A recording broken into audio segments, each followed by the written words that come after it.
Le sujet dont nous allons parler aujourd'hui va probablement en surprendre quelques-uns. Cela pourrait même choquer certains ou certaines d'entre vous. Mais je sais aussi que des hommes et des femmes de bonne volonté y trouveront des réponses à leurs questionnements, et peut-être même un peu de réconfort. Quoi qu'il en soit, avant de vous positionner, j'invite chacun à bien dissocier la volonté de la chair, c'est-à-dire notre volonté blessée et corrompue par le péché originel, de la nature de l'homme et de la femme telle que nous avons été créés par Dieu, et telle que nous pouvons, somme toute, redevenir grâce au baptême dans l'Esprit Saint, avec l'aide du Seigneur. En effet, de manière objective, nous allons tenter d'analyser les dégâts que la soi-disant libération de la femme ont engendrés dans la vie affective, matérielle, psychologique et spirituelle de chacune dans notre société occidentale. Certaines femmes notamment pourraient se sentir pointées du doigt, voire jugées dans ce podcast. Et à ce sujet, je dois préciser deux choses. Premièrement, nous verrons que le diable les a particulièrement ciblées, elles. Or, sa stratégie a pour but de nous perdre tous, non pas les femmes seulement. Le démon ne considère pas les sexes, ce sont nos âmes qui l'intéressent. Même si ces attaques ciblent particulièrement notre sexualité, mais cela est un autre débat. Il sera donc essentiel de réfléchir au point de vue de l'humanité et du salut de toutes les âmes, à défaut de notre vie singulière. Deuxièmement, si vous ne vivez pas une vie sacramentelle et de prière quotidienne, notamment le chapelet du rosaire demandé par la Vierge Marie, et si vous n'aspirez pas à ce que votre vie rende gloire à Dieu avant toute autre chose, vous pourrez difficilement admettre, voire même supporter certaines réalités mises en lumière dans cette vidéo. Ceci dit, rien de ce qui va être évoqué ne contredit ni l'Évangile, ni le catéchisme de l'Église catholique, tel que Jésus l'a révélé à ses apôtres. Aussi, afin de comprendre le sens profond de cette vidéo, il est indispensable que je commence par nous rappeler deux choses essentielles. Premièrement, la fameuse vision du pape Léon XIII, celle qu'il a eue en octobre 1884.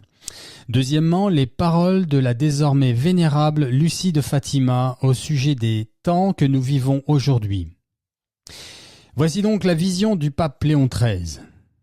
Alors qu'il terminait la célébration de la messe dans la chapelle Vaticane, entouré de quelques cardinaux et membres du Vatican, il s'arrêta soudainement au pied de l'autel et se tint là environ 10 minutes comme en extase, le visage blanc de lumière. Puis, allant immédiatement de la chapelle à son bureau, il composa la fameuse prière à Saint Michel Archange, avec instruction qu'elle soit récitée partout dans le monde après chaque messe. Lorsqu'on lui demanda ce qui était arrivé, il expliqua qu'au moment où il s'apprêtait à quitter le pied de l'autel, il entendit soudainement deux voix. L'une douce et bonne, l'autre rauque et dure, et il semblait qu'elle venait d'à côté du tabernacle.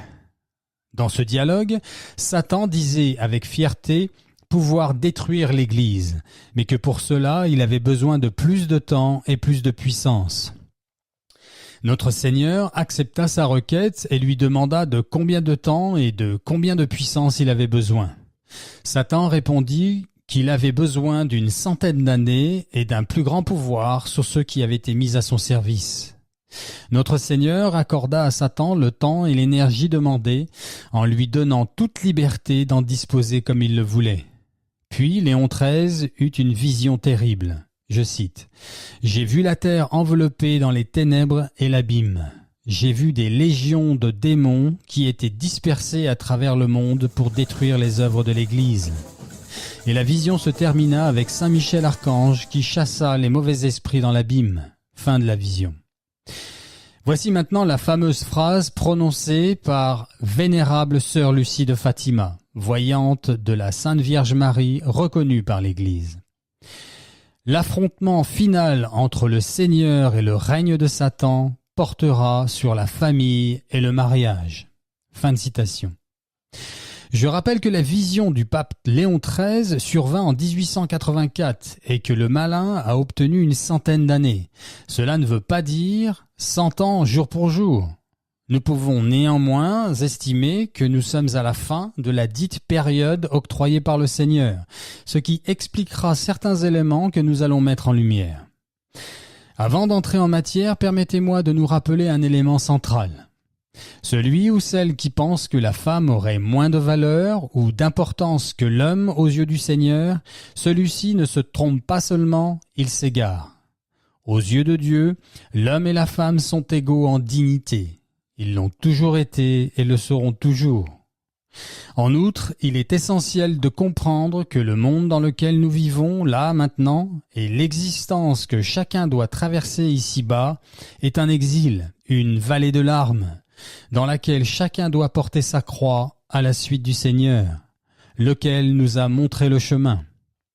Cette vie n'est pas le paradis que le Seigneur avait initialement créé, lequel paradis existe bien, lui, et sera la demeure de ceux qui auront mis leur foi en moi, dixit le Seigneur. Au reste, cette analyse n'a pas pour but de définir chaque individu. Il y a évidemment des exceptions à toute chose, mais les exceptions ont toutefois cette particularité, c'est qu'elles nous permettent de clairement identifier la règle. J'insiste enfin sur le fait que c'est notre nature, telle que Dieu l'a créée, qui va nous intéresser dans cette analyse objective. Alors, pour entrer en matière, nous allons dissocier nos deux sexes, l'homme de la femme. Et pour être galant, je vais commencer par vous, mesdames. La nature prépondérante de la femme, donc, l'attribut qui l'emporte en influence en ce qui la concerne elle, c'est d'être aimée. D'être aimé et cadré par un homme rassurant et aimant. C'est sa nature. Les qualités sensibles et émotionnelles de la femme s'épanouissent dans les qualités stabilisantes que sont la logique, le bon sens, la force et l'intellect rationnel de l'homme. L'homme, lui, a besoin d'une femme qui le respecte, l'accompagne et l'encourage, qui donne un sens à ses entreprises, lesquelles n'ont de valeur que si elles profitent justement à sa famille, sa femme et à ses enfants. Aussi, il plébiscite, et c'est sa nature à lui, que sa femme, son épouse, soit le moins corrompue possible. Corrompue dans le sens de virginité, ou ayant connu un minimum de partenaires sexuels avant lui. Ce qui n'est absolument pas le cas pour la femme. La femme, elle, est attirée, et c'est sa nature à elle, par un homme expérimenté et qui plaît aux femmes. Vous noterez que je ne parle pas ici d'un homme qui cherche à séduire les autres femmes. Nuance. La femme n'est pas faite pour la liberté. L'homme non plus d'ailleurs, mais j'y reviendrai le concernant lui. La femme n'est pas faite pour la liberté dans ce sens que, d'une manière similaire aux enfants, la femme a besoin de sentir à la fois l'amour, la force, la stabilité rassurante et les limites de son rôle et de son devoir d'État. Et c'est d'ailleurs le rôle de son père que de lui transmettre ces réalités. En effet, une des missions du père est de protéger sa fille, s'assurant du bien fondé de son désir d'engagement avec celui qu'elle choisit pour futur mari, celui avec qui elle ne fera plus qu'une seule chair jusqu'à ce que la mort les sépare. Le père, dans notre société actuelle, ne joue plus son rôle de protecteur de la vie affective, matérielle et familiale de sa fille. Non pas pour l'empêcher ni l'emprisonner, mais bien pour aider sa fille à s'engager dans une vie à la fois saine, équilibrée, mais aussi responsable, assurant la stabilité nécessaire à l'équilibre des futurs enfants. La femme, par nature, étant plus émotive, et c'est très bien ainsi, quand elle est seule, sans son père pour la guider, j'entends, et comme cela est la majorité des cas aujourd'hui, eh bien elle entre en mariage, et encore quand mariage il y a, elle entre en mariage presque uniquement pour des raisons de sentiments et d'émotions seules. Et c'est bien cela qui va garantir le divorce, puisque l'élan, l'engouement et l'euphorie que produit ce feu de paille, le sentiment amoureux, lui, ne dure jamais. Il a bien son rôle à jouer, certes, mais il ne sert qu'à garantir la continuité de la race humaine, la reproduction, ni plus ni moins. Jésus, dans son évangile, ne s'arrête pas sur les émotions du sentiment amoureux. Jésus ne parle que d'amour, c'est-à-dire de la compassion et de la nécessité de pardonner et du don de soi. De fait, par ce silence à ce sujet, le Seigneur nous montre que les émotions des amoureux n'appartiennent pas aux réalités du royaume, que les émotions que procure le sentiment amoureux seul n'ont pas l'importance, ou plus exactement n'ont pas la priorité que le monde s'acharne à vouloir leur donner. La déchristianisation et l'individualisme dont découle le féminisme avec sa culture hollywoodienne ont complètement perverti le sacrement de l'engagement, du devoir, des valeurs familiales et de la responsabilité que sont initialement le mariage. Le mariage aujourd'hui ne dure que si les protagonistes s'accordent sur un fonctionnement intégrant des réalités et des mœurs allant à l'encontre de la volonté de Dieu. Les relations extra-conjugales par exemple, mais pas que. Ceci explique au passage pourquoi il a été si facile pour le malin de proposer le mariage homosexuel. En effet, la première étape du diable a été de transformer l'indissoluble sacrement du mariage entre l'homme et la femme, duquel naissent les enfants, de transformer cette union divine en une union basée sur les sentiments amoureux seuls. Un engagement solennel pris sous l'effet d'une simple émotion. Émotion forte, certes, mais laquelle est certaine de se volatiliser comme n'importe quelle autre émotion. Une fois la définition du mariage travestie de la sorte, il fut facile de soumettre le mariage entre personnes du même sexe, puisque ce dernier n'est basé que sur le sentiment amoureux. Il faut savoir que près de 60% des mariages finissent par un divorce aujourd'hui. Or, qui divorce? Qui demande le divorce? Eh bien, c'est justement cette même jeune fille, entrée en mariage sans avoir bénéficié de la protection de son père, lequel aurait dû cadrer et surtout protéger sa fille des réalités de la vie.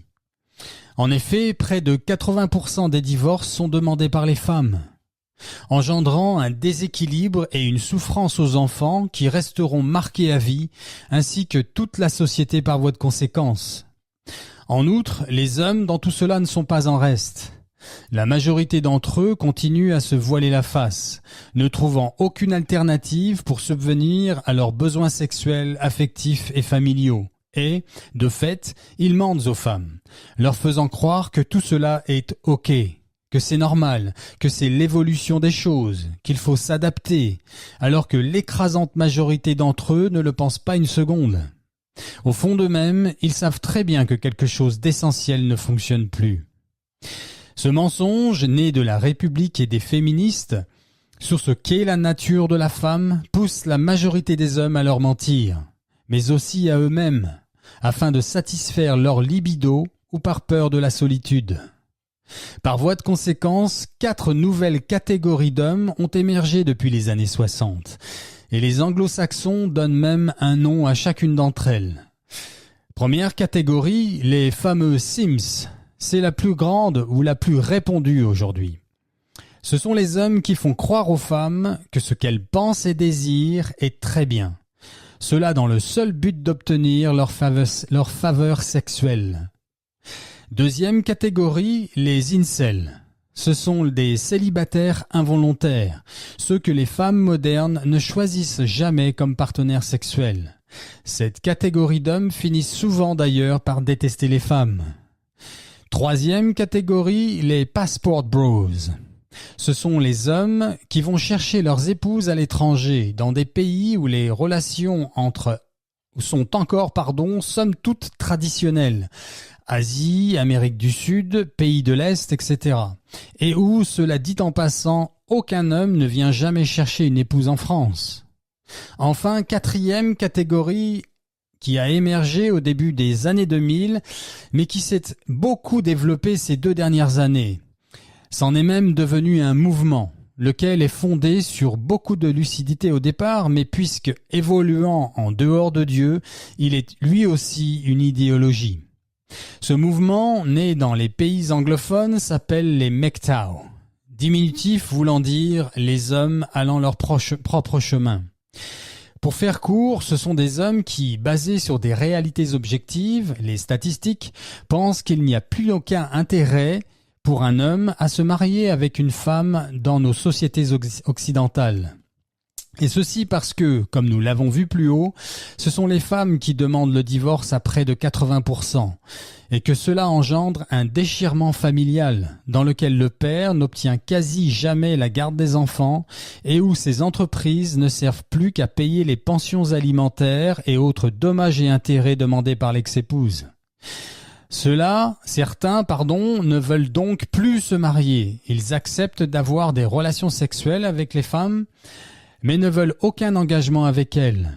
D'autres préfèrent ne plus avoir de relation du tout avec elles. Et il existe aussi les extrémistes de ce mouvement qui ne veulent même plus leur adresser la parole. Concomitamment, aux États-Unis, ils réfléchissent désormais à une loi contre le fait de regarder une femme avec insistance, ce qui, quand on y pense, peut très vite se transformer en discrimination contre les hommes moches. En effet, si un beau gosse regarde une femme avec insistance, il y a quand même peu de chances qu'elle aille se plaindre. Mais ça n'est pas tout. En Australie, aujourd'hui, la femme peut demander une sorte de divorce et obtenir la moitié des biens d'un homme sans même qu'il soit marié, juste en prouvant qu'il se voyait régulièrement. La femme australienne peut désormais obtenir les avantages d'un divorce avec un homme qui n'est même pas son mari et obtenir la moitié de tous ses biens.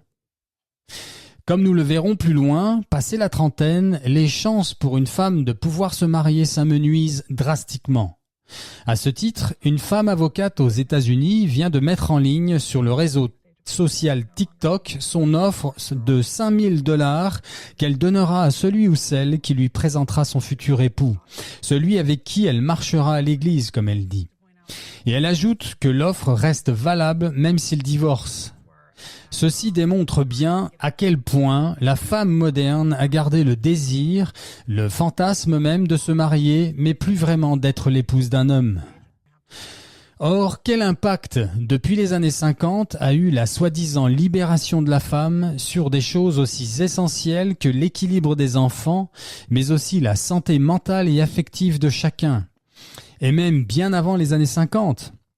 Mais chacun sait que les choses ont commencé à se radicaliser à la moitié du XXe siècle, avec notamment le féminisme sous toutes ses formes.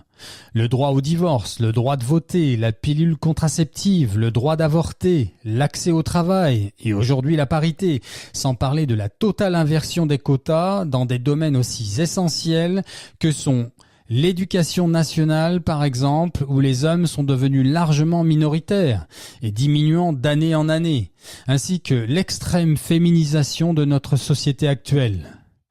Comme on peut le constater, le sujet est très vaste et il y aurait beaucoup à dire si l'on rentrait dans les détails. Je vais donc me contenter des grandes lignes. Avant de développer l'étape suivante, permettez-moi de citer quelques chiffres bien réels de notre société actuelle que chacun pourra aisément vérifier s'il le désire. En moyenne, une femme a son premier enfant à 26 ans. Elle se marie vers 30 ans.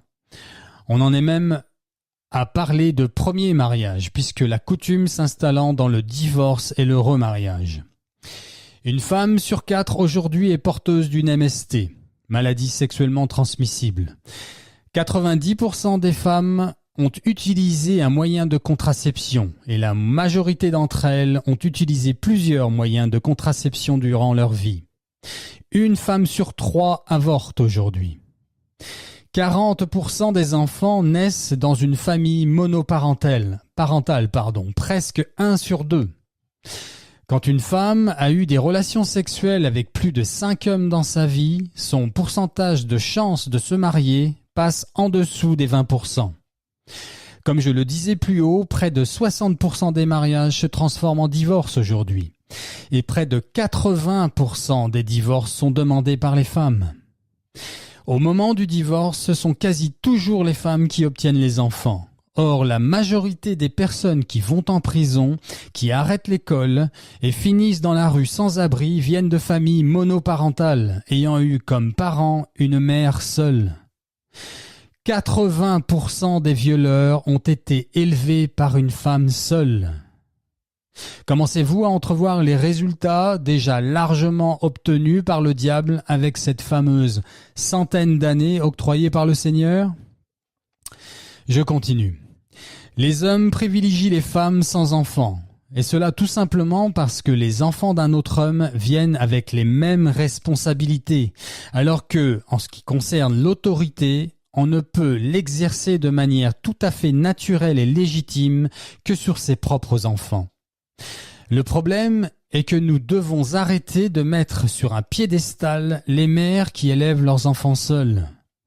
Toutes les études sérieuses à ce sujet le démontrent. Les hommes trop émotionnels, c'est-à-dire élevés par une mère seule, sont à la tête et à la source, de la plupart des problèmes dans notre société actuelle. Or, tout ceci résulte de décisions prises par les femmes, justement. Maintenant, écoutez bien ceci. Une étude vient d'être effectuée aux États-Unis démontrant que, dans les années 50, à peine 17% des femmes se disaient malheureuses dans leur vie. Alors, même s'il est important de toujours se pencher sur comment rendre la vie moins pénible, personne n'ignore que le bonheur n'est pas de ce monde. Il n'est donc pas question d'espérer trouver 100% des gens heureux ici-bas, et cela dans aucune façon de vivre quoi qu'il arrive. La perfection n'est donc pas le but dans cette analyse. Mais ce qui est intéressant et très révélateur, c'est que aujourd'hui, en 2023, alors que l'on nous vend les soi-disant mérites de la libération sexuelle de la femme et la fin du soi-disant patriarcat, plus de 60% des femmes se disent malheureuses aujourd'hui. Le pourcentage de femmes se disant malheureuses dans leur vie a donc triplé ces 70 dernières années. L'écrasante majorité des femmes étaient épanouies dans les années 50. Ceci notamment dû au respect et à la protection que le mariage et la famille apportaient aux femmes. Et aujourd'hui, alors que l'idéologie républicaine et hollywoodienne prône l'égalité des sexes, la majorité des femmes sont devenues malheureuses. Quand elles ne sont pas suicidaires, en témoigne la consommation de calmants et de psychotropes, dont les femmes sont les premières consommatrices en France. En période d'élection, les femmes sont le groupe de votants le plus sujet à changer d'avis. Voilà pourquoi certains partis politiques les ciblent elles en particulier. À ce titre, le monde du marketing et de la publicité investit plus de 75% de leur budget en vue d'influencer l'émotivité des femmes. Par ailleurs, vous remarquerez que la façon qu'ont les femmes de faire les choses en général est quasi toujours valorisée ou vue comme bonne dans notre société d'aujourd'hui. Alors que la façon des hommes devient de plus en plus réprimandable. Un homme qui montre des sentiments, qualité féminine, est désormais valorisé dans cette société. Alors qu'un homme équilibré, montrant de l'assurance, voire une certaine maîtrise de soi, cela devient de plus en plus suspicieux, voire gênant dans certaines situations. Sauf bien entendu pour une minorité d'hommes inaccessibles et quasi irréels que représentent quelques super-héros ou acteurs iconiques hollywoodiens. Il faut bien canaliser certains fantasmes. On ne compte d'ailleurs plus les publicités où l'homme est dépeint et représenté comme une mauviette devant son épouse qui le recadre, inversant de fait les rôles de manière suggestive. Dans l'éducation nationale, aujourd'hui, la majorité des enseignants en France sont en fait des enseignantes. Pareillement chez les psychologues, ces deux secteurs d'activité ayant une influence cruciale sur le formatage des enfants et donc des futures générations. Comme évoqué plus haut, passé la trentaine, les femmes atteignent ce fameux mur où elles ne sont plus aussi désirables que celles de 20 à 28 ans. Or, la plupart des hommes se marient parce qu'ils veulent des enfants. Une femme de 35 ans est donc généralement hors cible en ce qui concerne les hommes et le mariage. Sauf que cette société actuelle demande aux femmes d'étudier, de construire leur carrière, de profiter de leur jeunesse au maximum et de fait arrivent à 30-35 ans n'ayant jamais pensé une seule minute à ce que les hommes veulent et attendent d'un mariage et de leurs futures épouses. Cette question pourtant essentielle ne leur effleure quasiment jamais l'esprit. La femme est d'ailleurs très mal équipée pour choisir son propre époux, car elle ne sait pas vraiment ce qu'elle veut généralement. Et elle a tendance à choisir basé sur l'apparence et ses émotions. D'où l'importance de la présence du père pour les aider à choisir un mari. Par ailleurs, les hommes se moquent complètement qu'une femme ait de l'argent ou pas. En fait, à choisir, ils préfèrent si elle n'en a pas. L'homme équilibré n'est pas une femme. Il n'a pas besoin de se sentir protégé par son épouse. Les hommes, à contrario, ont beaucoup plus besoin de se sentir utiles, de sentir qu'ils protègent leur famille et de se sentir respectés par leur épouse à la maison. D'où les disputes à répétition. Savez-vous que le manque de respect envers un homme dans sa maison engendre la plupart des crimes familiaux d'aujourd'hui ? Alors, il n'est pas question de légitimer les crimes familiaux, que ce soit bien clair, mais cela permet de comprendre objectivement d'où viennent les conflits. En fait, je vais vous dire la vérité. Ce que cette société a créé avec la femme d'aujourd'hui est un monstre. Un monstre pour les hommes, un monstre pour les enfants et un monstre pour elle-même. En effet, à choisir, les hommes bons, sains et équilibrés préfèrent idéalement que leurs épouses soient vierges, jolies ou plus exactement féminines, mères à la maison, humbles et surtout respectueuses. Or, la société d'aujourd'hui propose aux hommes des femmes qui ont eu des relations sexuelles avec plusieurs hommes, veulent continuer à travailler une fois devenues mères, pensent au divorce dès que se pointent les premières déceptions émotionnelles, qu'engendrent inévitablement les tracas du quotidien, et qui disséminent les fruits de son travail pour entretenir une famille avec laquelle les lois de la République ne l'autorisent plus à vivre. La société actuelle a fait des femmes d'aujourd'hui des êtres irresponsables. En moyenne, les parents d'aujourd'hui passent environ 30 à 45 minutes par jour avec leurs enfants. Qui donc, croyez-vous, a le plus d'influence sur eux ? Papa et maman, qui passent moins d'une heure avec leur progéniture, ou bien l'éducation nationale, quand ça n'est pas la télévision qui, comme on l'a vu plus haut, est infestée par l'idéologie féministe à tout niveau. Par ailleurs, la femme carriériste ne l'est que pour elle-même, et le cas échéant pour sa progéniture, alors que l'homme marié, lui, travaille toujours pour sa famille, sa femme et ses enfants. Vous pensez que tout cela est exagéré ? Regardez par exemple la différence entre les attentes d'une femme lorsqu'elle a un problème ou quelque chose la dérange. Eh bien, pour nous les hommes, cette situation converge vers une recherche de solution, trouver la solution au problème. Alors que pour les femmes, c'est d'abord une situation émotionnelle, qui nécessite donc d'exprimer son émotion et surtout, de se sentir écoutée. Et c'est avant tout un dilemme émotionnel en ce qui la concerne elle. Pour le dire autrement, nous les hommes sommes avant tout une sorte de trouveurs de solutions. C'est notre nature à nous, alors que la femme, elle, est avant tout une sorte de partageuse d'émotions. C'est sa nature à elle. Voilà pourquoi aujourd'hui, dans ce monde gaucho-féministe, quand une femme ne trouve plus chez son mari la personne qui lui permette de s'épanouir émotionnellement, elle divorce.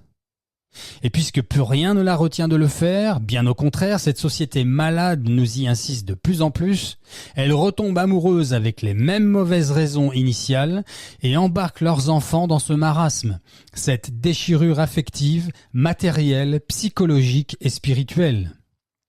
D'une part, elle n'a pas eu le père solide, sain d'esprit et équilibré qui aurait dû être là pour la protéger contre ses émotions et ses sentiments seuls, afin d'entrer en mariage avec plus d'objectivité, de responsabilité. D'autre part, la République lui ouvre grand le chemin du péché, du divorce, donc de l'adultère. Je rappelle que la République française a été créée par l'ennemi du Seigneur, comme révélé à sainte Marguerite-Marie Alacoque à Paray-le-Monial en 1689. Vous doutez encore de la véracité de cette analyse ? Prenons un exemple. Prenons une femme célèbre qui se revendique catholique pratiquante et que beaucoup voient comme un exemple des valeurs actuelles de la femme française. Je veux parler de l'éditorialiste Charlotte Dornelas. Chacun reconnaîtra que Charlotte est une femme intelligente, éloquente et plutôt agréable à regarder. Or, beaucoup pensent aussi que cette journaliste représente la femme catholique française du monde d'aujourd'hui. Et pourtant, voici une analyse honnête et objective. Charlotte a 35 ans, d'évidence addict à son travail puisque le matin à la radio, la journée à son journal et les soirs sur les plateaux télé. Sans compter les dimanches après-midi quand elle participe à des débats en direct. Probablement célibataire, elle représente de fait l'archétype de ce qu'un homme équilibré ne désire ou n'espère absolument pas chez sa future épouse et mère de ses enfants. Qu'elle ait du succès auprès des hommes, cela me paraît évident. D'ailleurs, l'écrasante majorité des femmes pourraient changer de partenaire sexuel chaque jour si elles le voulaient. Mais là n'est pas la question. Plus personne n'ignore qu'en ce qui concerne le sexe, ce sont les femmes qui font la pluie et le beau temps. Alors que pour le mariage, ce sont les hommes qui choisissent. Que Charlotte n'ait pas voulu se marier avec le premier venu, rien d'étonnant là-dedans. Mais n'allez pas croire non plus que la totalité des hommes que la Providence a dû lui faire rencontrer ces 10 ou 15 dernières années n'étaient que des hommes moches et cons. La majorité des hommes catholiques pratiquants sont d'ailleurs des hommes bons, parmi lesquels certains sont plutôt beaux gosses. Pas vrai, mesdames? Par ailleurs, Charlotte bénéficie aussi de certains avantages liés à son statut de femme célèbre, avec quelques aspects négatifs évidemment. Or, cette apparence de réussite ou de bonheur, qui n'en est pas un, la célébrité, engendre dans l'esprit de beaucoup de femmes le mauvais ou faux exemple de ce qu'est le succès, ou plus exactement d'une vie de femme chrétienne réussie. Au reste, s'étant déclarée comme catholique pratiquante, il n'est pas question pour elle d'être vue publiquement avec un homme qui n'aspire pas à être son fiancé ou futur époux, surtout à son âge avancé. Or, quel type d'homme accepterait de fonder une famille avec ce style de femme ? Je rappelle que les hommes entrent en mariage principalement pour avoir des enfants, pour fonder une famille.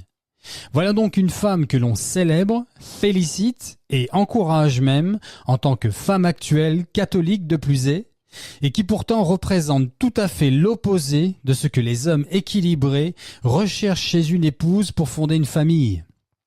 Cette intelligente et jolie femme a pourtant fait tout ce que la République lui demandait, ainsi que probablement ses parents d'ailleurs, à savoir bien travailler à l'école, faire des études, cultiver son indépendance et se donner à fond pour sa carrière. Le genre de choses que l'on aurait trouvé complètement absurde il n'y a même pas 70 ans.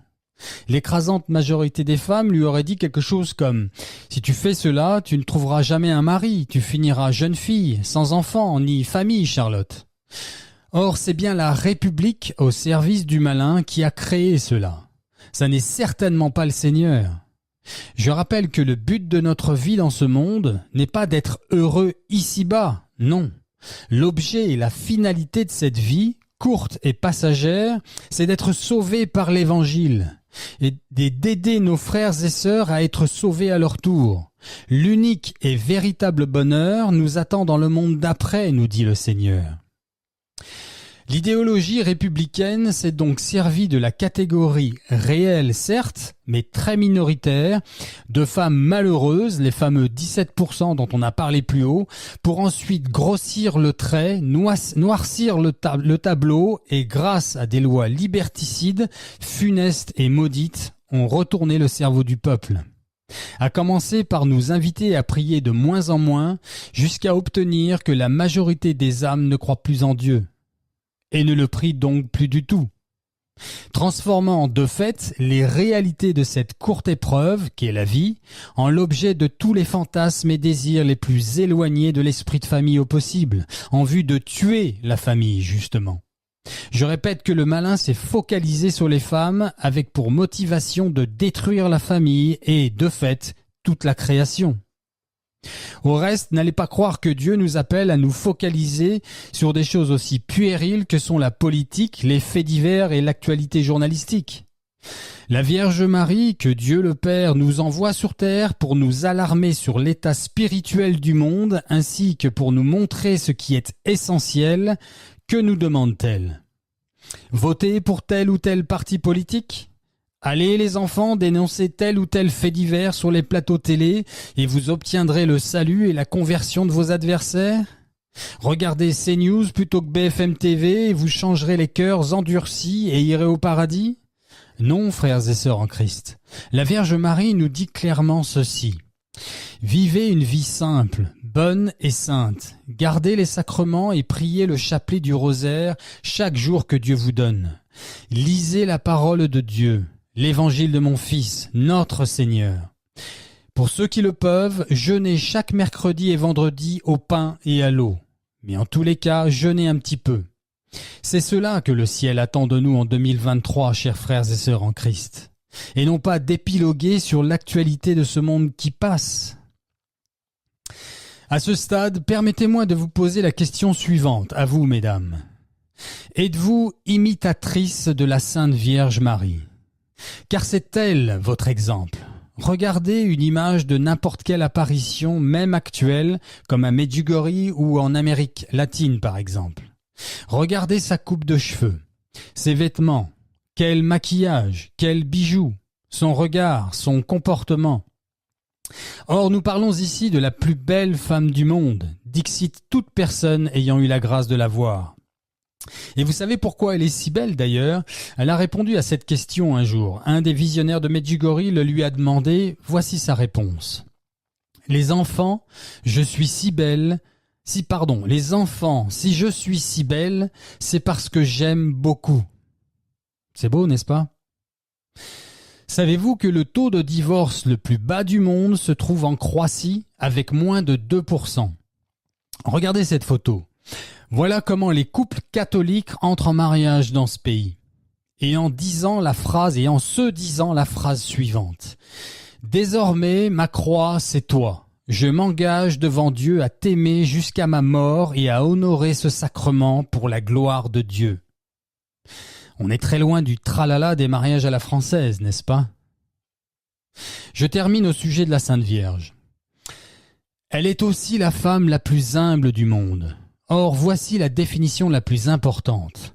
Elle est la femme la plus parfaite aux yeux de Dieu. La femme telle qu'elle a été créée dans l'esprit et le cœur de Dieu.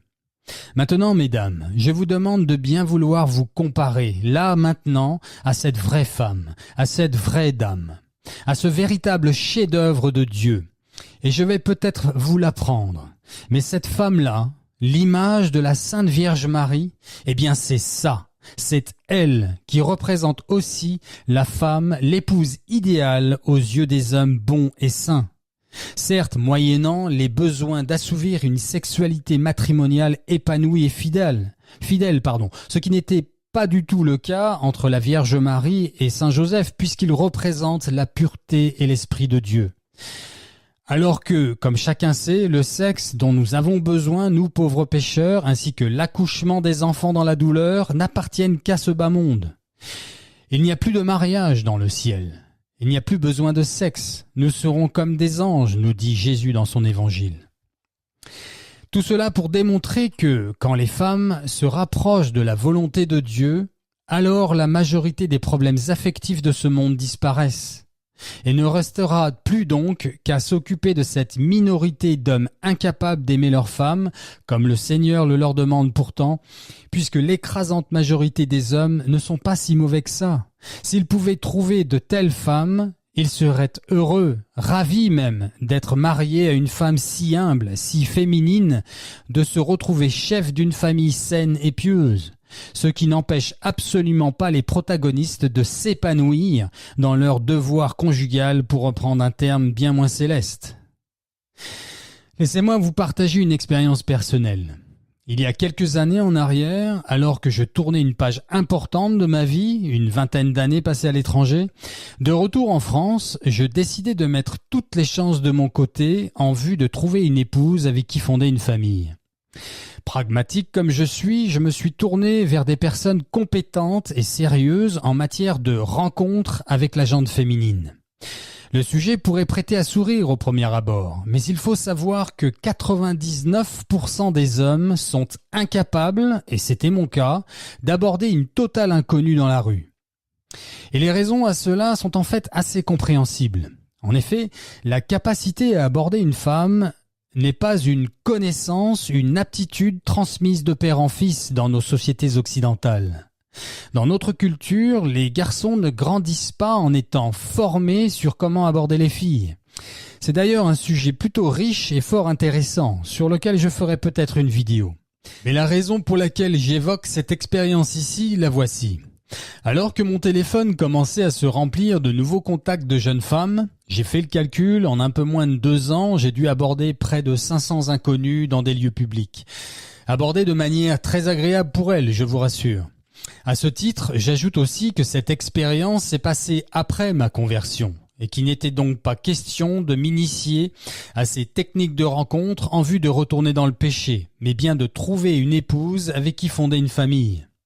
Je me confessais d'ailleurs en moyenne 2 fois par semaine et je m'étais aussi confié à 2 prêtres en particulier afin d'éviter au possible de succomber à la tentation de forniquer. J'ai certes fait quelques chutes en chemin, mais avec le recul et au regard des tentations qui se sont présentées à travers cette expérimentation, je remercie le Seigneur de m'avoir aidé à ne pas le blesser outre mesure. Ces jeunes femmes venaient de différents niveaux sociaux et avaient toutes entre 25 et 35 ans, à 1 ou 2 exceptions près. Or, 2 choses m'ont particulièrement marqué. Premièrement, au cours de ces nombreux échanges, pas une seule de ces femmes n'a été en mesure de me dire ce qu'un homme recherche chez sa future moitié. Pas une n'a su répondre à cette question pourtant si élémentaire, à savoir « que cherche un homme chez une épouse ?» Deuxièmement, et là c'est en fait un peu une sorte de preuve de ce qui vient d'être évoqué à l'instant. C'est-à-dire qu'à partir du moment où elle vous a clairement montré sans ambiguïté que vous lui plaisez, en ce qui la concerne, les jeux sont faits. En ce sens que les femmes d'aujourd'hui, notamment les françaises, n'ont non seulement plus du tout le réflexe de la chasteté, bien que cela soit un sujet dans le sujet, mais elles n'ont pas non plus, et c'est ce qui nous intéresse ici, le réflexe de se questionner sur ce qu'attendent les hommes chez une femme, en termes de mariage et en vue de fonder une famille. J'ai pourtant rencontré beaucoup de femmes se disant à la recherche de quelque chose de sérieux, notamment sur des sites de rencontres chrétiens. En fait, lorsqu'aujourd'hui les femmes rencontrent un homme, cette question centrale est à des années-lumière de leur esprit. La chose au centre de son attention, celle qui la polarise, voire l'obsède, est de voir comment elle se sent. Quelles émotions ressent-elle quand elle se trouve en présence de cet homme qu'elle a accepté de rencontrer ? Ce qui n'est pas une mauvaise chose au demeurant, sauf que cela envahit tout son être, et qu'il ne reste plus aucune place pour l'intellect et l'objectivité, lesquels sont indispensables afin de fonder une relation saine. Une fois qu'elle se sent bien avec vous, qu'elle pense être séduite, alors elle se donne sans vraiment réfléchir plus amplement aux conséquences d'un tel acte. Elle pense, à tort, qu'elle est heureuse, qu'elle a trouvé le bonheur et ou la bonne personne simplement à cause du fait qu'elle se sent bien avec lui. Puis, 9 fois sur 10 découvre ensuite telle ou telle incompatibilité avec cet homme, ce même homme à qui elle s'est donné corps et âme, sans avoir pris le temps de le découvrir, de le questionner objectivement, afin de voir s'ils étaient compatibles pour fonder une famille responsable et stable pour accueillir des enfants. Et je ne parle absolument pas ici de cette catégorie d'hommes et de femmes que l'on pourrait définir comme facile ou volage. Non. Certaines femmes vous diront attendre plusieurs mois, et cela est vrai, avant de se donner à un homme. Or, la question est, sur quel sujet se sont-elles concentrées pendant ces quelques mois, d'attente? Ont-elles pris le temps de connaître cet homme? Son projet de vie, son postulat face à la spiritualité ou la religion? À l'éducation des enfants? D'ailleurs, combien d'enfants veut-il? Sa culture et sa manière de vivre au quotidien? Ou bien lequel, dans son couple, serait en charge de quoi? Non, elle a passé plusieurs mois à se focaliser sur elle-même, sur ce qu'elle ressent avec lui en sa présence, attendant ce moment essentiel à ses yeux où elle se sentira prête pour le sexe avec cet homme. Et cela peut parfois prendre plusieurs mois sans jamais avoir évoqué les questions objectives et nécessaires pour fonder un couple et une famille saine. La jeune femme française d'aujourd'hui couche à partir du moment où elle est séduite. Or, elle est séduite à partir du moment où elle se sent bien en présence d'un homme qui la courtise. C'est aussi la raison pour laquelle une jeune et belle femme peut être séduite par un homme moins beau et plus âgé qu'elle, alors que l'inverse est beaucoup moins évident. Mais regardez dans l'Évangile comme Jésus ne commande pas aux femmes d'aimer leurs époux, mais de leur être soumises. Alors qu'aux époux, à eux, le Seigneur leur commande d'aimer leurs femmes. Pourquoi cette différence à votre avis? Eh bien parce que la femme est faite pour être aimée. aimée et cadrée par un homme responsable et aimant. Les attributs principaux d'une femme ne sont pas ni l'objectivité, ni les responsabilités, d'où le rôle crucial du père avec sa fille, mentionné plus haut. La femme n'est pas faite ni pour entreprendre, ni pour contrôler.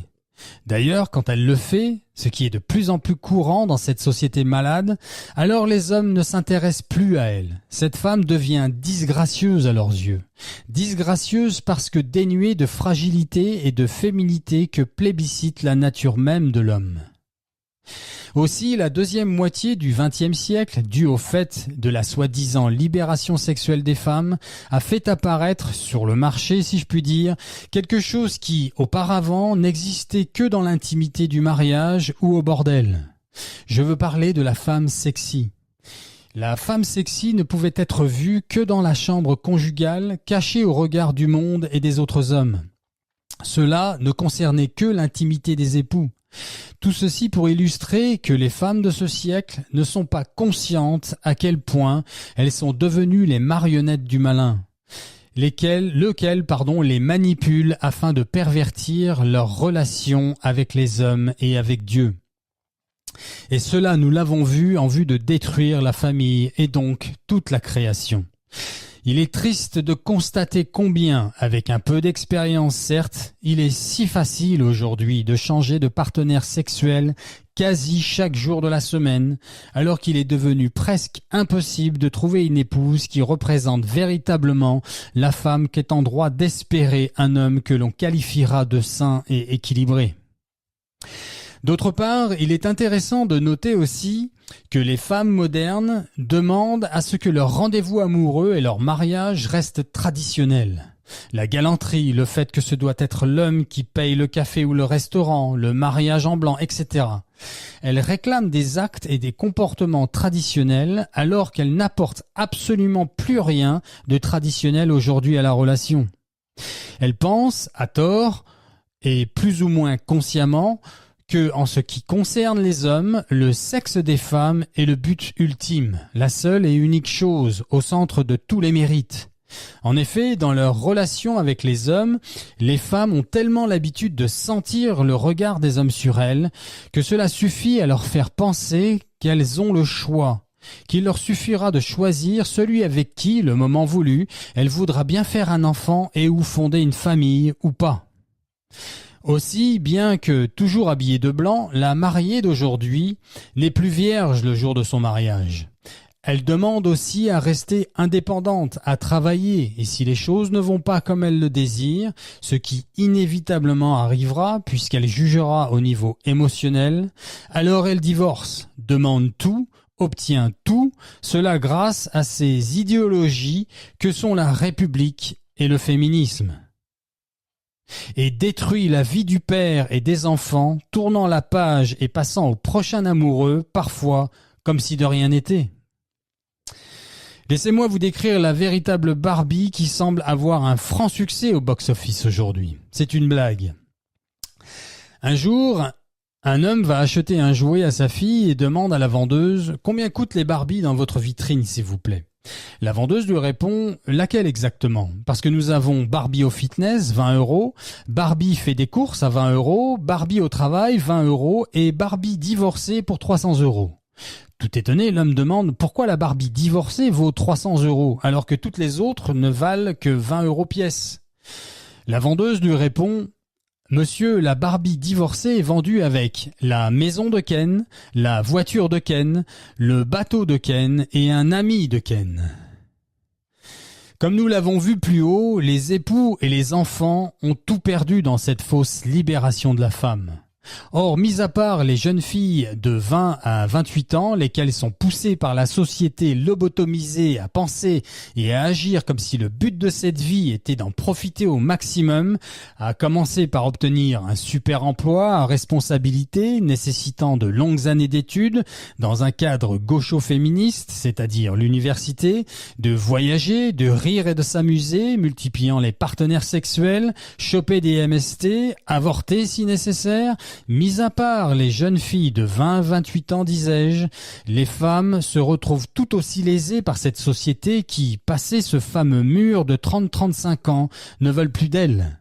Passé ce cap, elles cumulent tellement de points négatifs concernant les attentes des hommes en termes de mariage qu'elles ne les intéressent quasi plus que pour le sexe. La chose la plus élémentaire que les lobbies de ce monde ne vous diront pas, et qui est pourtant si évidente, la voici.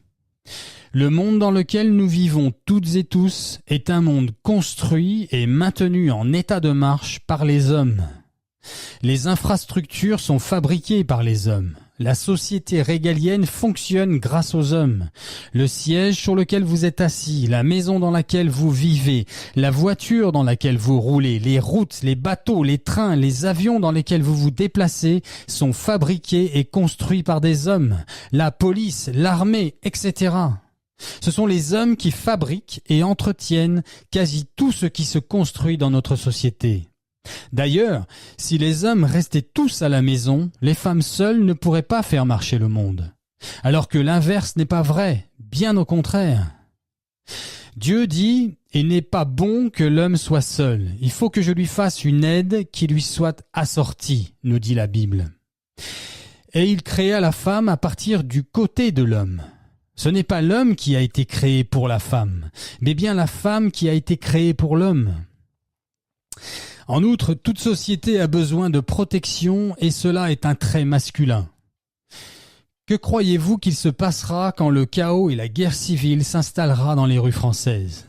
En effet, cela fait plus d'une vingtaine d'années que je me familiarise, ainsi que des millions d'autres personnes, avec les messages et avertissements que la Vierge Marie n'a cessé de donner à l'humanité depuis plus d'un siècle maintenant.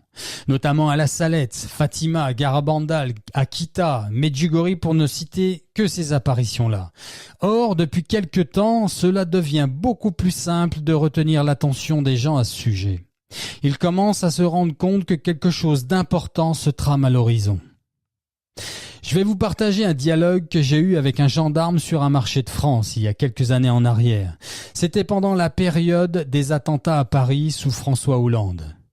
Voici ce que me disait ce policier militaire, je cite. « Quand ils seront trop nombreux, lorsque cela deviendra ingérable pour le petit effectif que nous sommes en réalité, quand ça va péter de partout, disait-il, que croyez-vous qu'il va se passer ?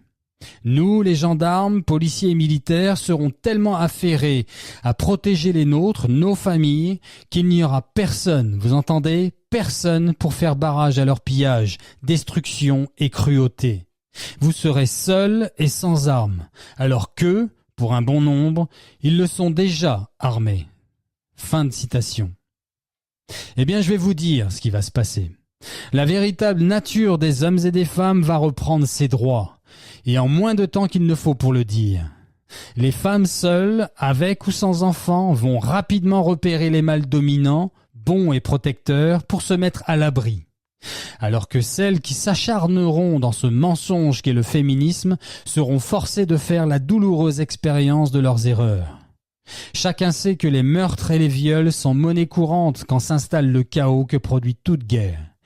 Seigneur, prends pitié. Enfin, pour terminer, l'Église, elle aussi, est désormais contaminée par le féminisme.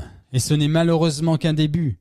Il suffit de voir non plus des femmes à la ressemblance de la Vierge Marie en retrait, soumises et assises sur les bancs d'église, mais de plus en plus recherchant la fausse lumière derrière les pupitres et lisant des lettres écrites par des hommes, les apôtres, lesquels, sous l'autorité du Seigneur, faut-il le rappeler, exhortent les femmes justement à se garder de ce genre de comportement.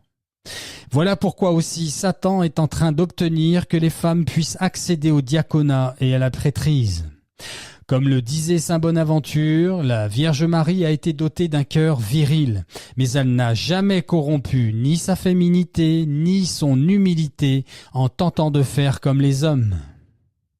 Saint Michel Archange, défendez-nous dans le combat. Soyez notre secours contre la malice et les embûches du démon. Que Dieu exerce sur lui son empire, nous vous le demandons en suppliant. Et vous, princes de la milice céleste, repoussez en enfer par la force de Dieu, Satan et les autres esprits mauvais qui rôdent dans le monde en vue de perdre les âmes. Amen. Voilà, chers frères et sœurs en Christ. Pensez à vous abonner et parlez-moi de votre expérience à ce sujet. Laissez-moi un commentaire. Pensez à aimer avec le petit pouce en l'air et à partager cette vidéo sur l'ensemble de vos médias. Je vous en remercie. Dieu nous aime, les amis. Dieu nous aime à la folie. La folie de la croix. Soyez bénis.